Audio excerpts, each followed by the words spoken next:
أعوذ بالله من الشيطان الرجيم بسم الله الرحمن الرحيم۔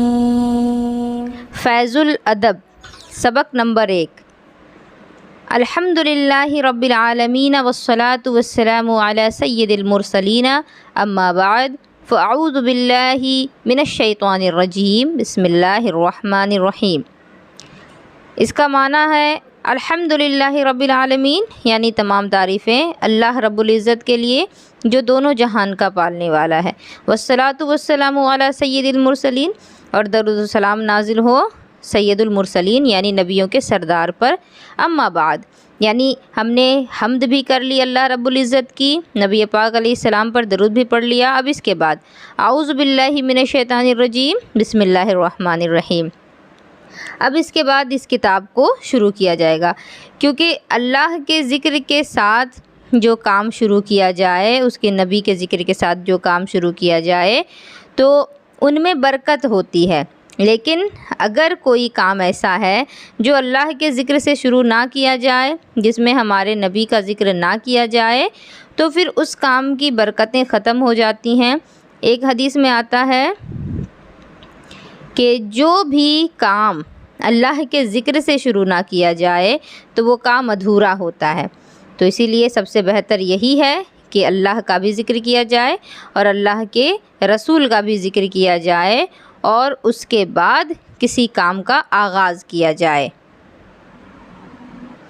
اب اس کتاب کا سبق نمبر 1 میں آپ کو پڑھاؤں۔ اعوذ باللہ من الشیطان الرجیم بسم اللہ الرحمن الرحیم۔ سبق نمبر 1، بعض نحوی اصطلاحات کی تشریح، یعنی ایسی چیزیں جو کہ علم نحو سیکھنے کے لیے ہمارے لیے ضروری ہیں، ان چیزوں کی تعریف۔ جیسے علم نحو جو ہے یہ عربی کے قاعدے کو کہتے ہیں۔ اگر ہمیں عربی سیکھنا ہے تو ہمیں اس کے قاعدے سیکھنے ہوں گے، کیونکہ کوئی بھی چیز بغیر قاعدے کے سیکھی نہیں جا سکتی، اسی لیے علم نحو کا سیکھنا سب سے زیادہ ضروری ہے عربی سیکھنے کے لیے۔ تو اب یہ چیزیں جو ہیں یہ اکثر آتی رہتی ہیں۔ ابھی جیسے آپ کو یہ مشکل لگ رہا ہے، لیکن جیسے جیسے میں سمجھاتے جاؤں گی آپ سبھی کو آسان لگنا لگے گا۔ جیسے کہ یہ مسند الیہ، اب مسند الیہ کا معنی آپ میں سے کسی کو بھی نہیں معلوم ہوگا۔ مسند الیہ وہ چیز ہے جس کے لیے کوئی دوسری چیز ثابت ہو۔ اب یہ چیز تو سمجھ میں آ رہی ہے نا، ایسی چیز جس کے لیے کوئی چیز ثابت ہو۔ مسند کیا ہے؟ وہ چیز ہے جو دوسرے کے لیے ثابت ہو۔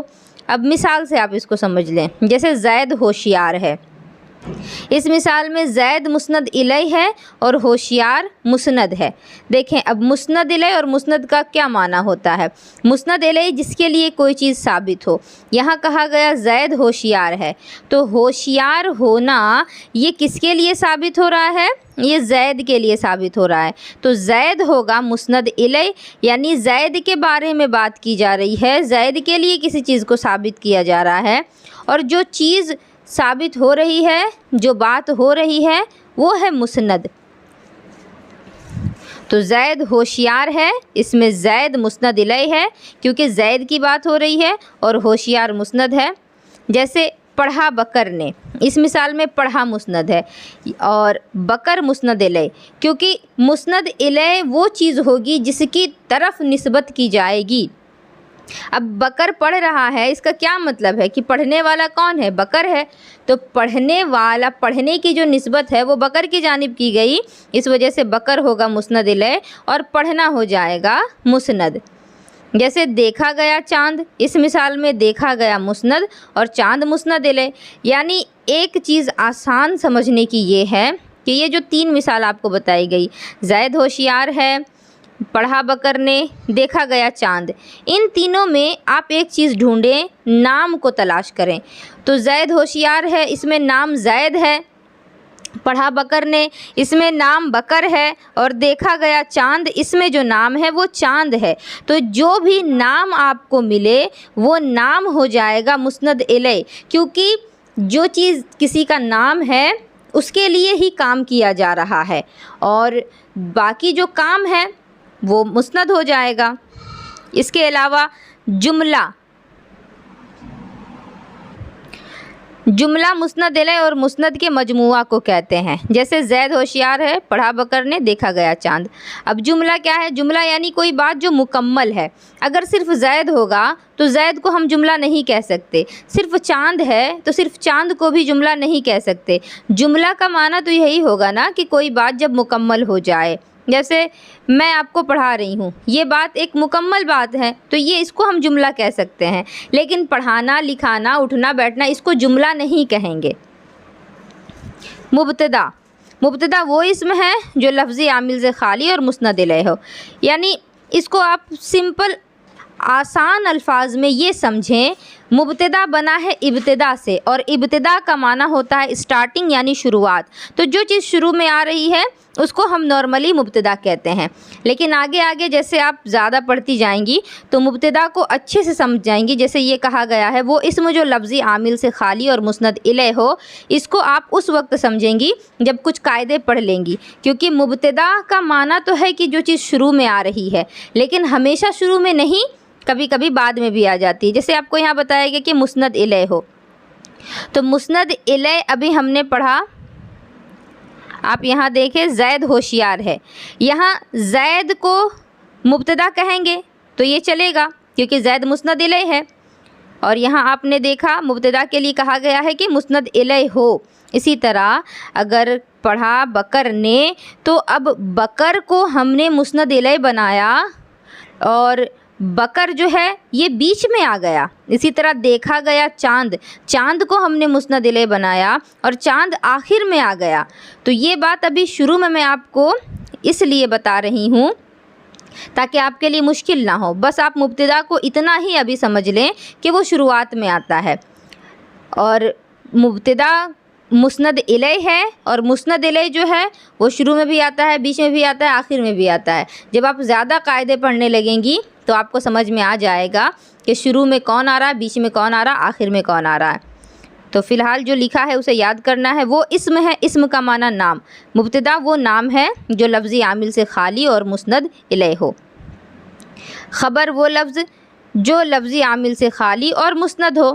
خبر یعنی جس کے بارے میں خبر دی جا رہی ہے، تو جس کے بارے میں خبر دی جائے گی وہ مسند ہوتا ہے۔ اوپر بھی ہم نے پڑھ لیا، دیکھا گیا چاند، تو جس چیز کے بارے میں خبر دی جا رہی ہے، دیکھا گیا چاند کے بارے میں بتایا جا رہا ہے نا، تو خبر کیا ہے کہ دیکھنا خبر ہے، تو اس کو ہم کیا کہیں گے؟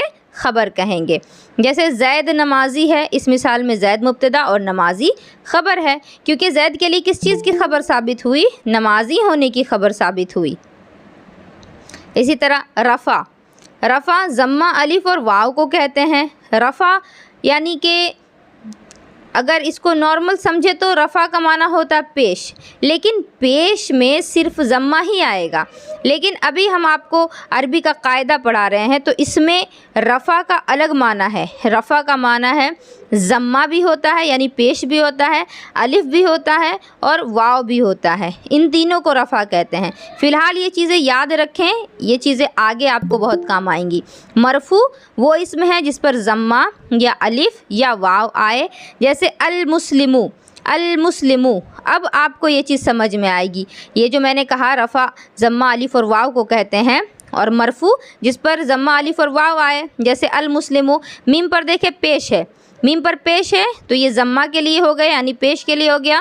الف کہا گیا ہے مسلمانی، یہاں آپ مسلمانی الف دیکھ سکتے ہیں تو یہ الف بھی رفع کے لیے آ گیا، اور اس کے بعد کہا گیا واو کو کہتے ہیں، جیسے المسلمون، یہاں آپ کو واو مل جائے گا، تو مسلمون، مسلمانی، مسلمو، ان تینوں میں یہ پیش ہے تو ضمہ کے لیے، یہ الف ہے تو یہ الف کے لیے، یہ واو ہے یہ واو کے لیے، یعنی یہ تینوں رفع کہے جائیں گے، اس میں کوئی شک نہیں۔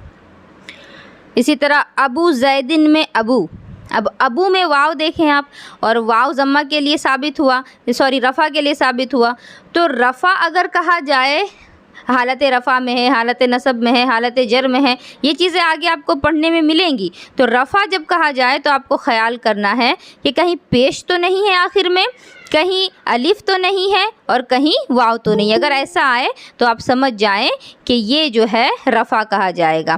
آج کے لیے بس اتنا ہی رہنے دیا جائے تاکہ آپ لوگوں کے لیے شروعات میں مشکل نہ پڑ جائے۔